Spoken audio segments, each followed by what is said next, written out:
Today,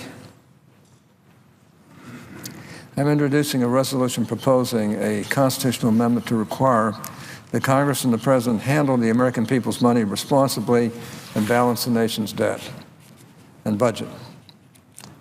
Like the last two Congresses, the entire Republican conference has co-sponsored this proposal. I know that the Constitution sets a high threshold for Congress to propose an amendment, but it is critical that we do so for three reasons. First, piling up more debt year after year is imposing greater and greater harm to our economy and to our society. Last week, Congressional Budget Office Director Douglas Elmendorf testified before the House Budget Committee, noting that the national debt is expected to swell by another $7.6 trillion, with a T, trillion dollars over the next 10 years. He said, let me just refer to this chart, he said such large and growing national debt would have serious negative consequences, including increasing federal spending for interest payments, restraining economic growth in the long term, giving policymakers less flexibility to respond to unexpected challenges, and eventually heightening the risk of a fiscal crisis. He is the director of the Congressional Budget Office, and he said this on January 21st, 2015. Just think about that. That is and he's a Democrat. He's been a very good budget director as far as I'm concerned. And I've enjoyed looking at his analysis over the years. Our nation is on an unsustainable path, and we simply cannot wait any longer to make responsible decisions for our future. Second, Washington will not keep our fiscal house in order unless required to do so by the Constitution. Congress has pretended that good intentions alone would keep our checkbook balanced. Congress has tried putting limits in place by legislation or other rules. Congress has stuck our head in the sand, or at other times cried that the sky would fall if we really did not get our fiscal act, if we really did get our fiscal act together.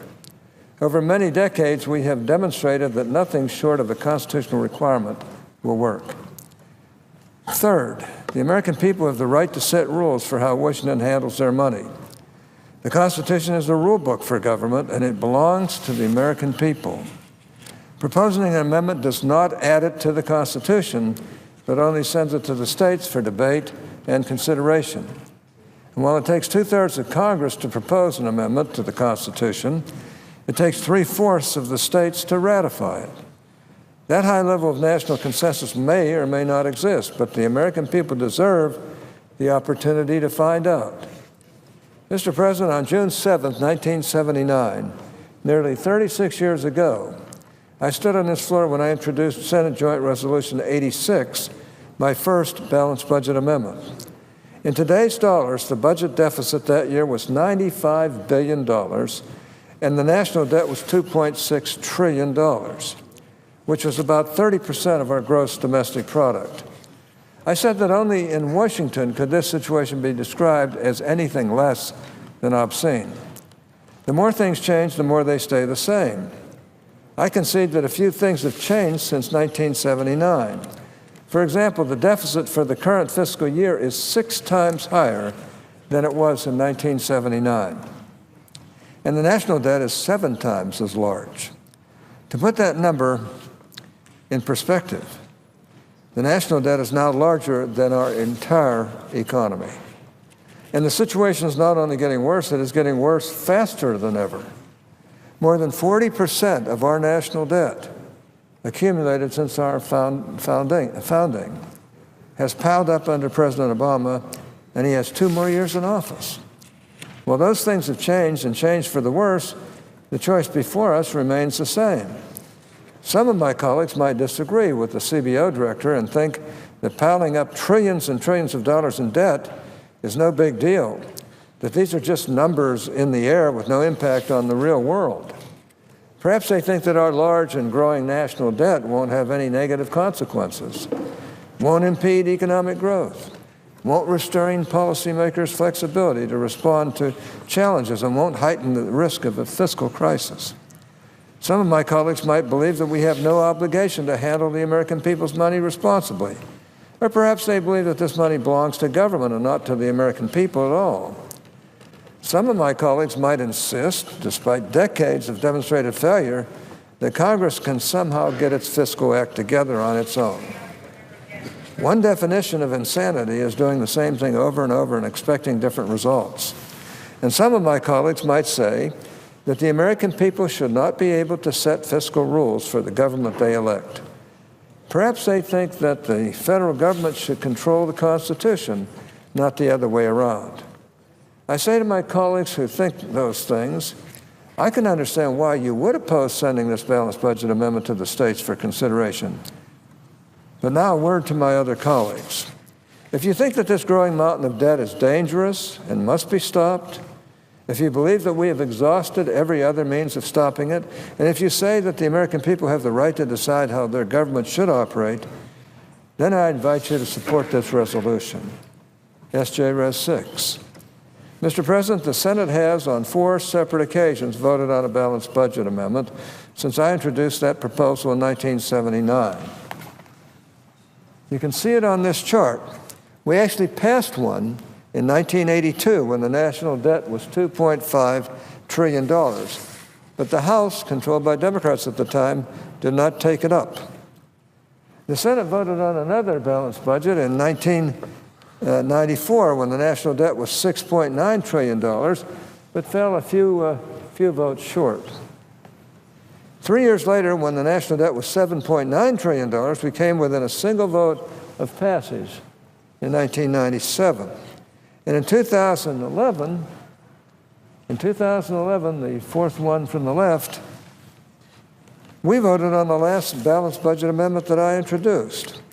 At that time, the national debt had grown to $15.1 trillion, and it is almost $3 trillion higher today. CBO tells us not only that the national debt will swell by an additional $7.6 trillion in the next 10 years, but that interest on that debt will be larger and will be a larger and larger portion of the budget. The low interest rates we see today, after all, will not last forever. CBO warns that on our current path, interest costs alone will quadruple from $200 billion today to nearly $800 billion in 10 years. In only 6 years, if we do not change course, spending on interest will surpass either defense or non-defense spending. Every dollar spent to service debt cannot be spent protecting our country or helping our citizens. This is the fiscal equivalent of fiddling while Rome burns. The debt keeps growing, the danger keeps building, while Congress keeps pretending and stalling. What if we had sent a balanced budget amendment to the states in the 1970s, 80s, or even 90s? How different would the budget process be today? When I spoke here in June 1979, I offered 2 additional reasons for adopting a balanced budget amendment. First, I said that a fixed spending ceiling, quote, requires that Congress think in order of budget priorities. Second, I said, in my mind, a balanced budget or spending limitation amendment offers the potential to impose new limits upon the national government, replacing those that have largely been eroded over the years, unquote. Now, that is why the American people have never been able to use their Constitution to set fiscal rules for Washington, because doing so would set limits that the national government does not want. But our liberty depends on setting and enforcing such limits. I will repeat what I said here in 1979. This is certainly not a trivial objective. Rather, it goes to the heart of what our system of government is going to be in the future, unquote. That is the choice before us and before the American people. Now, I have to say that if you look at the current budget, it's a fraud that the president has submitted. It's pathetic. And even with that current budget saying that they're going to save us money, you're about $500 billion in debt. Further debt, I might add. It's piling up in irreducible ways. It's something that we've got to do something about. We can no longer sit around and just pretend that somehow Congress is going to take care of it when Congress doesn't have the will to take care of it. The balanced budget amendment is an important part of changing that. I will speak later on the actual amendment and what it says and what it means and how it will work. And I believe that it's an appropriate way of bringing this country under control and getting us to live within our means. It'll take time, even if we start today. But we're not starting today. This administration could not get anywhere near what it wants in this budget without a huge tax increase. We've had tax increase after tax increase after tax increase. And it never makes a dip in the federal debt. We've got to wake up around here and start doing some things right, or this country, the greatest country in the world, will not be able to remain so. But it has to. If you look at the rest of the world, we're in terrible shape throughout the rest of the world. There's no other country in this world that can lead like ours can, except for evil. There are countries that can really lead, but they would lead for evil. And we got to stop that. And the only way we can is to have a nation that lives within its means, does what's right, and balances its budget. That's going to take years if we pass this amendment to balance the budget. But the amendment, if passed, and then if it's supported by 3/4 of the states, 38 states, this amendment will do the job. Whatever we do, it's going to be tough. But that's better than the profligacy that's continuing to go along. And there are all kinds of phony arguments that, when you look back on them, are really phony. They act like they're really trying to do something about this while spending us into bankruptcy and just more and more causing us to not be able to live within our means. Mr. President, we've got to change this, and I'm convinced that the only way you will is with a balanced budget amendment to the Constitution. It's the only way you can find enough people in this country who respect the Constitution to really cause the result that we live, or at least start living, within our means.